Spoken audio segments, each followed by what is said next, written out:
बहुत बहुत शुक्रिया।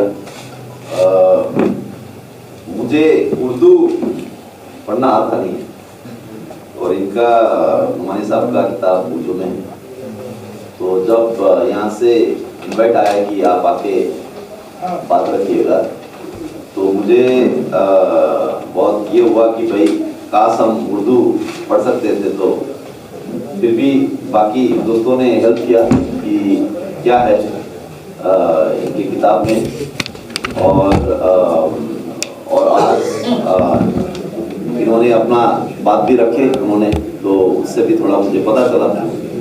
और मैंने बड़े अच्छे तरीके से रखा क्या आर्गुमेंट है, और जो किताब का जो टाइटल है हिंदुत्व और राष्ट्रवाद,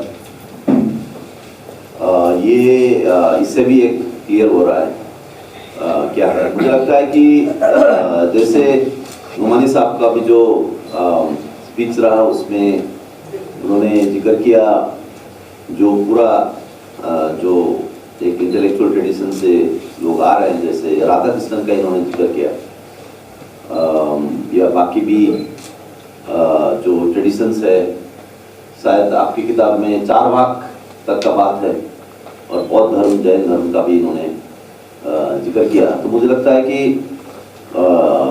एक तो ऑफकोर्स यहाँ करंट सिचुएशन पे है सेमिनार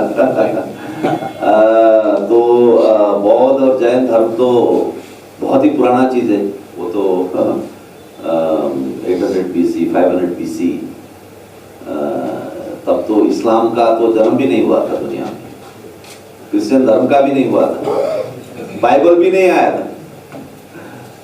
तो ये यहाँ हम लोगों को, लेकिन चूंकि ये एक इंस्टीट्यूट है, रिसर्च इंस्टीट्यूट, मुझे लगता है कि करंट सिचुएशन का तो हम बात कर ही लेते हैं। और जैसे अभय बोल भी रहा था कि थोड़ा ज्यादा भी बात होता है करंट सिचुएशन को लेके, मोदी को कैसे हराना है, ये वो, लेकिन कुछ आधारभूत चीजें हैं जो हम लोगों को थोड़ा ट्रेडिशन में जाके, हिस्ट्री में जाके थोड़ा देखना पड़ता है। तो इसलिए मुझे लगता है कि ये जो इन्होंने एक इंटेलेक्चुअल ट्रेडिशन की है, भाई हिंदुत्व कहाँ से आ रहा है, हिंदुत्व का राष्ट्रवाद का कहाँ जड़ है, और ये कौन सा ऐसा हमारा ट्रेडिशन है यहाँ हिंदुस्तान में, पुराने ट्रेडिशन, उसको नकारते हुए, जैसे इन्होंने राधा कृष्ण का जिक्र किया, बौद्ध धर्म का जिक्र किया, जैन धर्म जो हिंदुत्व ब्राह्मणवाद के साथ लड़ते हुए एक ट्रेडिशन बना है, उसके खिलाफ ये खड़ा है हिंदुत्व। तो मुझे लगता है इसको हम लोगों को थोड़ा सीरियसली लेना चाहिए। यूजुअली बात होता है कि भाई आरएसएस ये आरएसएस वो, ठीक है आरएसएस, लेकिन अगर आप कुछ देखेंगे कि आरएसएस आने से पहले भी एक तरह का हिंदू मिलिटेंसी पहले से है। वंदे मातरम का जो स्लोगन है वो तो आरएसएस से पहले से है,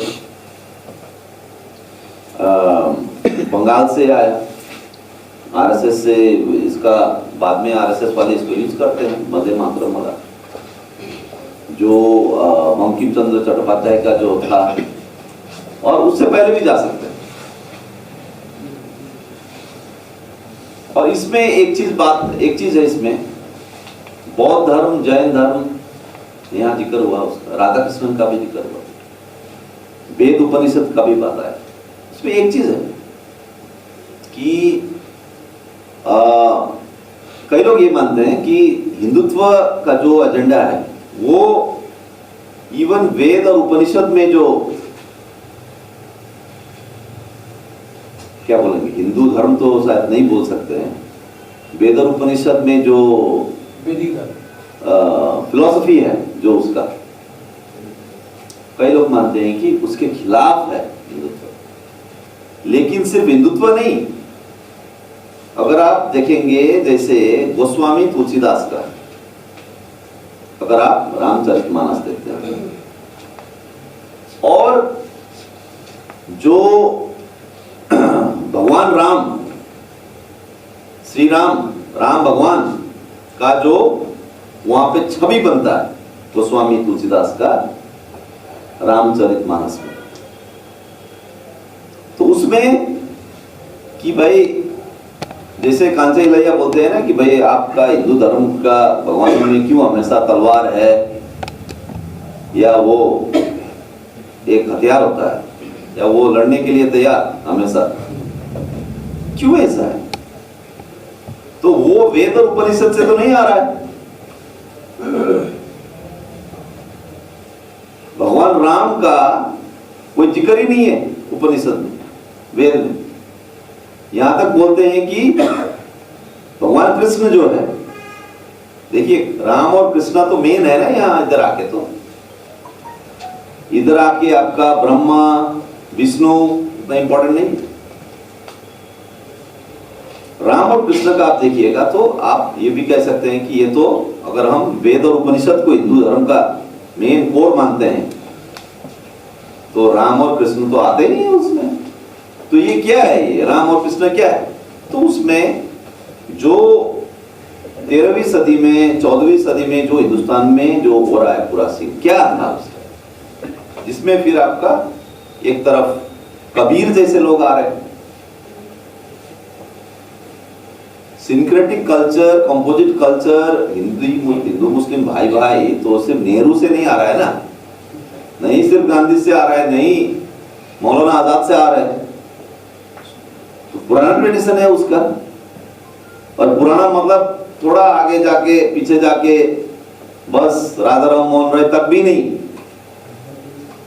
और भी पहले है। तो इसलिए अगर देखिए आरएसएस अगर ब्रिटिश का कुछ भी उधर रेफरेंस नहीं करता है अब है, तो उसका एक पॉजिटिव पक्ष भी है। उसका मतलब ये भी है कि ऐसा भी पोजीशन ले सकते हैं, जैसे अब हम लोग तो बोलते हैं, जैसे मैं तो वामपंथी हूं, तो वामपंथी हम लोग उनको आरएसएस वालों को फंसाने के लिए बोलते हैं कि भाई तुम तो फ्रीडम मूवमेंट का पार्टी नहीं थे, तुम तो ब्रिटिश के खिलाफ कभी लड़े ही नहीं। तो उस हिसाब से चलो उनको कॉर्नर करने के लिए हमें बोलना चाहिए, लेकिन थोड़ा उस ढंग से एक छोटा मार करके थोड़ा बहुत खुद को एक सेटिस्फैक्शन मिलता है, तो ठीक है हम वो उनपे वो प्रहार करेंगे कि भाई तुम ब्रिटिश के बारे में तो कुछ नहीं लिखे हो। लेकिन इसका डीपर मीनिंग है, डीपर मीनिंग ये है कि ये जो हिंदू मुस्लिम का जो बना है, हिंदू यानी कि ये राम और कृष्ण वाला जो हिंदुइज्म, ये 13th-14th सेंचुरी में ये पूरा बन रहा है, और गोस्वामी तुलसीदास में उसका सिंथेसिस है, उसका एक चूड़ांत रूप है, वो एक फॉर्म फुल्ली फॉर्म्ड हो रहा है उस टाइम। तो आप देखते हैं कि जैसे आप लोग तो ये बहुत सारे स्कॉलर्स हैं, आप लोगों को पता है, जैसे सगुण और निर्गुण का जो डिबेट है, सगुण राम,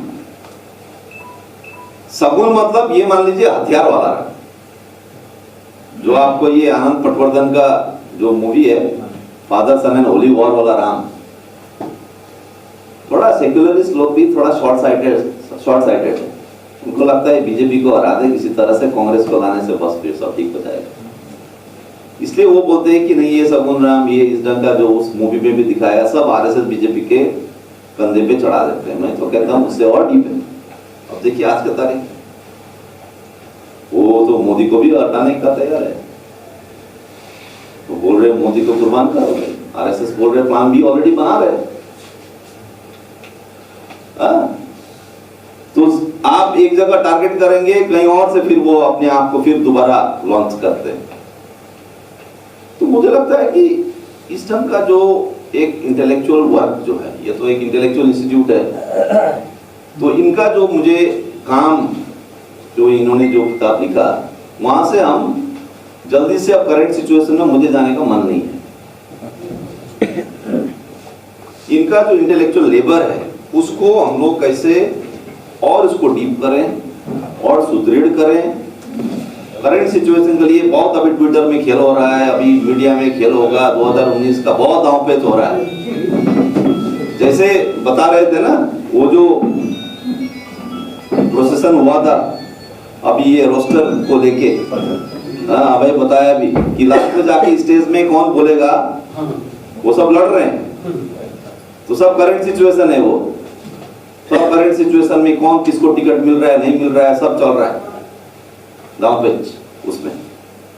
लेकिन मुझे लगता है थोड़ा सीरियसली अगर हम सोचे तो ये हम लोगों को थोड़ा तय करना होगा कि ये क्या क्या इंटेलेक्चुअल ट्रेडिशन? मुझे लगता है कि सिंसियरली अभी भी हम लोग इस चीज को नहीं सोच रहे, क्योंकि हमेशा यही होता है कि लेसर इविल को लाना है, Congress is a lesser evil. इस तरह से कांग्रेस आ जाए तो फिर अगला 5 साल तो हमारा निकल जाएगा। आज जैसे हो रहा है जेएनयू को क्या कर रहे हैं, जेएनयू मैं बताऊं जेएनयू को बंद करा दो, कोई दिक्कत नहीं है।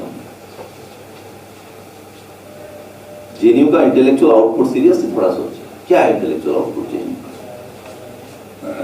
और जेएनयू खुद कांग्रेस का बनाया हुआ है और इसका एक लिमिट में आ गया है। अभी तो मैं जेएनयू का फैकल्टी से मिलता ही नहीं हूँ, हरीश यहाँ बैठे हैं, हरीश को पता है।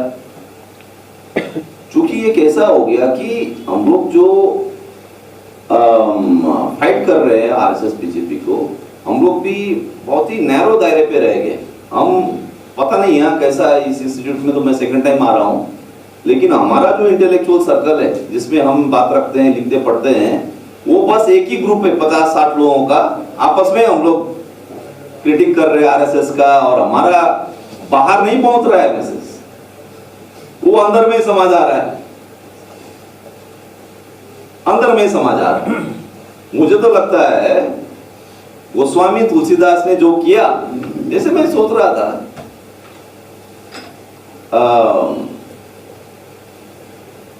जैसे हनुमान चालीसा करके आप लोगों ने सुना होगा। अब देखिए पॉपुलर लेवल पे जाना होगा। वेद उपनिषद राधा कृष्णन बहुत कम लोग पढ़ते हैं, और यहाँ साहब ने जो किताब लिखा है वो भी कितना इवन मुस्लिम कम्युनिटी में लोग पढ़ेंगे, कितना पढ़ेंगे वो भी डाउट है हमारा। हम किसको संबोधित कर रहे हैं? पॉपुलर कल्चर में हम जाएंगे तो आम हिंदू ना वेद उपनिषद नहीं पढ़ता, उसको पता ही नहीं, वो हनुमान चालीसा करता है। अब हनुमान चालीसा लेंगे तो राधा कृष्ण ने तो कुछ बोला नहीं है। अभी मैं रविंद्रनाथ टैगोर का ये देख रहा था, प्रीफेस देख रहा था, कबीर पे उन्होंने लिखा है 100 सॉन्ग्स ऑफ कबीर करके। रविंद्रनाथ टैगोर ने, बहुत अच्छा उनका काम है, कबीर का दुआ है। और कबीर का संदेशा जैसे आपको पता ही, वो बहुत ही अच्छा संदेशा है। सब मतलब जो सेकुलरिज्म आज हम बोल रहे हैं वो कहीं ना कहीं कबीर से आ रहा है। लेकिन उसमें जो उन्होंने प्रीफेस लिखा रविंद्रनाथ टैगोर ने, उसमें क्लियर है कि ये हम कबीर का जो 100 पद हमने जो चुना है, ये एक वेस्टर्न ऑडियंस के लिए हम प्रेजेंट कर रहे हैं। तो पूरा वेस्टर्न ऑडियंस को ध्यान में रख के उन्होंने पूरा वो लिखा है। आपको साफ हो जाएगा, आपको प्रीफेस पढ़ते का जो भूमिका जो है वो पढ़ते ही आपको। अब हम अगर वेस्ट के साथ ही करेंगे या बड़े बड़े इंटेलेक्चुअल एक दूसरे के साथ डिबेट करने का है हम लोगों का,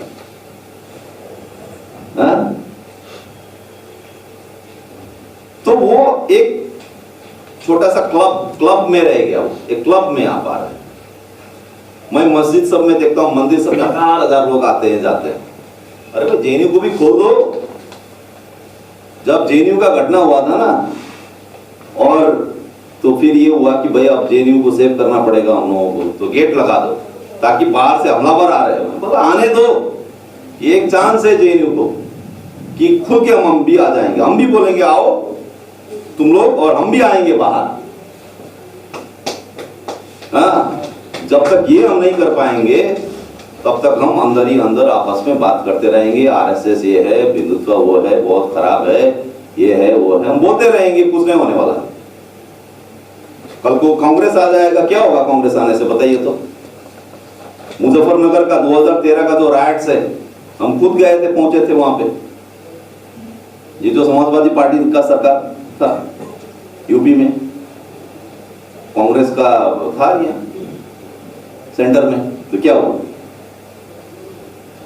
और आपको शायद पता होगा कि मुजफ्फरनगर में आरएसएस का जो दंगा कराने का स्ट्रैटेजी उन्होंने नया एक लॉन्च किया था, जिसमें हत्या कम हो मुसलमानों का, डिस्प्लेसमेंट ज्यादा करो, उनको भगा दो, बाध्य करो कि वो गांव छोड़ के, घर छोड़ के चले जाए, किलिंग मत करो। क्योंकि उनको पता चला था कि मोदी का साथ जो हुआ था, भाई वीजा नहीं मिलेगा, यूरोपियन ह्यूमन राइट्स कमीशन, ये वो पूरा इंटरनेशनल एक प्रेशर बना था। तो ये अभी जो करंट सिचुएशन जो है, करंट सिचुएशन में ज्यादा करंट में हम लोग जाएंगे तो ये फोकस हमारा नहीं रहेगा। और किसी तरह से गठबंधन, महागठबंधन ये है, उसका नमूना उस दिन मिल गया। महागठबंधन का क्या है, माइक्रो लेवल पे कि सब आपस में लड़ रहे हैं, झगड़ रहे हैं। इसलिए मुझे लगता है कि इनका जो किताब है, इसका जो मैं उस ढंग से मैं रिसीव करना चाह रहा हूं कि this is an invitation to go deeper into actually see what is going on here. Superficial level पे हम लोग बात करेंगे तो बस वहीं के वहीं रह जाएंगे। The other thing I want to tell you, जैसे एक छोटा सा उदाहरण इंटेलेक्चुअल लेवल पे, जैसे पुण्य भूमि पितृ भूमि का बात हो रहा है यहाँ पे कि भाई तुम तो मक्का मदीना है तुम्हारा होली लैंड, तुम यहाँ पे कैसे तुम इंडियन ट्रू हिंदू कैसे बनोगे। पुण्य भूमि पितृ भूमि को अगर आप कॉन्ट्रास्ट करते हैं कि वो तो पुण्य भूमि पुत्र भूमि वाला फादरलैंड और होली लैंड वाला उन्होंने दे दिया। लेकिन मैं सोच रहा था जैसे अंबेडकर बात कर रहे हैं मैत्री का जो नोशन है ना, उसको अगर आप वहां लाके ये करते हैं, मुझे लगता है सेक्युलर वालों का ये भी एक वीकनेस रहा है हिंदुस्तान में कि इनका कोई कॉन्सेप्ट ही नहीं है सेक्युलर का। हिंदू मुस्लिम भाई भाई मतलब कुछ नहीं होता है, मुझे तो ऐसा लगता है कुछ नहीं होता। क्यों भाई भाई होगा भाई? अगर हिंदू है अगर मुस्लिम है तो कहीं ना कहीं जो गोस्वामी तुलसीदास के टाइम में जो उन्होंने फ्रेमवर्क दिया कि भाई मुसलमान के साथ मिलकर नहीं रहना है, हमारा अलग होगा, रिचुअल्स अलग होगा, सब कुछ अलग होगा, हम अलग है और हमारा जो भगवान है वो तलवार लेके आएगा। आप उसी पे अभी भी फंसे हुए हो। ये हिंदू मुस्लिम भाई भाई वाला जो स्लोगन है, मुझे लगता है कि अंबेडकर उससे और डीप जा रहे हैं कि हम मैत्री का जो कॉन्सेप्ट है। और इसमें भी इंटरेस्टिंग बात यह है कि अंबेडकर उनके लाइफ के towards the end of his life ये कॉन्सेप्ट लेके आते हैं। खुद भी अंबेडकर भी एक चरनी में जा रहे हैं। ये मत बोलिए, देखिए हम कॉन्स्टिट्यूशन का बात हम बोल सकते हैं और आज दलित समाज भी बोल रहा है, हम भी बोलते हैं और कॉन्स्टिट्यूशन को हम डिफेंड करने का बात करते हैं। लेकिन ये मत बोलिए कि एक तो चूंकि मैं मार्क्सिस्ट हूं तो मैं कॉन्स्टिट्यूशन इस टाइप का जो चीज है, हम थोड़ा क्रांति में विश्वास रखने वाले लोग हैं तो संविधान हमारे लिए एक ऑब्स्टेकल है, रूल ऑफ लॉ है ना। क्योंकि आप जब तक कॉन्स्टिट्यूशन रूल ऑफ लॉ को चैलेंज नहीं करेंगे तब तक आप जो सोशल रिलेशंस है, जो बड़े पूंजीपति रूप का जो कंट्रोल है उसको आप कंट्रोल चैलेंज नहीं कर पाएंगे। क्योंकि वो कानूनन है, करप्शन किया होगा अंबानी ने लेकिन उनका लीगल प्रॉपर्टी है वो, तो वो कॉन्स्टिट्यूशन माइनॉरिटी को राइट देता है तो राइट टू प्रॉपर्टी भी देता है और राइट टू प्रॉपर्टी के तहत अंबानी का धन है। अगर हमको वो कॉन्सेंट्रेशन ऑफ वेल्थ, कुछ चंद लोगों के पास जो इतना धन दौलत है, उतना पावर है और वही पावर वो हिंदुत्व के लिए यूज करते हैं, अगर वो चैलेंज करना है तो कहीं ना कहीं कॉन्स्टिट्यूशन से बाहर जाना आपको पड़ेगा। वो खैर अलग डिबेट है, उसमें मैं नहीं जा रहा हूँ। यहाँ मैं जो बात जो बोल रहा हूँ कि अंबेडकर ने कॉन्स्टिट्यूशन बनाया, लेकिन ये मत भूलिए कि Ambedkar towards the end of his life जाके बौद्ध धर्म को पकड़ लेते हैं। तो सवाल ये है इन्होंने क्यों किया ऐसा? अगर संविधान में से सब कुछ होने वाला है, अगर आपका उनको रिजर्वेशन मिलना है, दलितों को सेफगार्ड्स मिलना है, तो कॉन्स्टिट्यूशन से अगर सब हो रहा है और बस प्रॉब्लम ये है कि हिंदुत्व वाले कॉन्स्टिट्यूशन को भी खत्म करना चाह रहे हैं, तो अंबेडकर साहब जाके क्यों बौद्ध धर्म में उन्होंने कन्वर्ट किया? तो ये हम लोगों को सोचना पड़ेगा कि हम कॉन्स्टिट्यूशन का बात जब करते हैं तो अंबेडकर में ही ये हम देखते हैं। और उस दौरान जब अंबेडकर बौद्ध धर्म की तरफ जा रहे हैं, फिर वो मैत्री का कॉन्सेप्ट लेके आते हैं कि भाई एक दूसरे के साथ हम कैसे साथ रह सकते हैं। और एक बात करके मैं बात खत्म करूंगा, जैसे दलित समाज के अंदर में सिर्फ हिंदू मुस्लिम ये ज्यादा नहीं करना चाहिए, दिमाग खराब हो जाता है थोड़ा। मेरा तो टेंशन हो है क्या है हिंदू मुस्लिम एक दृष्टांत लीजिए। दलित समाज के अंदर में जैसे आंध्र प्रदेश में जो दलित मूवमेंट है उसमें माला और मादी का दो समुदाय है, ये दोनों ही दलित है। ये क्या एक दूसरे के साथ रह पाते हैं? नहीं। हैदराबाद सेंट्रल यूनिवर्सिटी में एक एबीवीपी है, दूसरे तरफ हमारा अम्बेडकराइट लेफ्ट फोर्सेस है। लेकिन ये मत भूलिए कि एबीवीपी के अंदर में बहुत सारे दलित स्टूडेंट्स हैं, और जो लेफ्ट या अम्बेडकराइट में जो दलित है वो माला मादिका में वो लगा अंतर है। शायद मादिका वाले शायद एबीवीपी में जाते हैं तो माला वाले उधर जाते हैं। दलित के बीच में आपको वाल्मीकि और चमार क्या साथ रह सकता है? मुसलमान के अंदर में जो तरह तरह का जो फॉर्मेशन है, कास्ट क्वेश्चन है, वो क्या साथ रह सकता है? और हिंदुओं के अंदर में भी अभी आसाम में क्या हो रहा है? बंगाली हिंदू और आसामी हिंदू में लड़ाई है एक तरह से, सीधा कहूं तो। आसाम में जो अभी बीजेपी का सिटीजनशिप बिल है वो क्या है? वो कौन आएगा उधर से? बंगाली हिंदू आएगा। और इधर कौन है? Assamese middle class largely Hindu है। वो आसामी और बंगाली एक साथ नहीं रहना चाहता है, नहीं रह सकता है, फॉर डिफरेंट रीजंस। तो अंबेडकर जो मैत्री का जो बात कर रहे हैं, वो सिर्फ दो कौम, दो रिलीजन, दो धर्म मानने वाले लोग कैसे साथ रहेंगे, सिर्फ वो नहीं, सिर्फ हिंदू मुस्लिम वाला सवाल नहीं है। वो एक डीपर क्वेश्चन उठा है, फिलोसॉफिकली एक डीपर क्वेश्चन है कि हम क्या साथ रह सकते हैं। अगर वो डिबेट में आपको जाना है तो आपको पॉपुलर लेवल पे जाना होगा। पॉपुलर लेवल पे क्या हो रहा है? पॉपुलर लेवल पे हम लोग अभी भी जा नहीं पाए हैं। उसका उदाहरण देने का मेरे पास टाइम नहीं है, और मैं अपना बात यही खत्म करता हूं। लेकिन कुछ क्वेश्चंस मैंने उठाए हैं, आज बाकी भी वक्ता है और आप लोग भी बोलेंगे, आप लोगों से भी सुनना चाहेंगे। एक बहस हो, सिर्फ मत से भाषण ना हो, है ना, एक परस्पर एक इंटरेक्शन भी होना चाहिए। और इतना ही कह के मैं अपना बात यही खत्म करता हूं। बहुत बहुत शुक्रिया। मिलत टाइम्स की मज़ीद वीडियोस देखने के लिए यहाँ क्लिक करके सब्सक्राइब करें और बेल आइकन को ज़रूर दबाएं ताकि आपको हमारी हर वीडियो का नोटिफिकेशन मिल सके।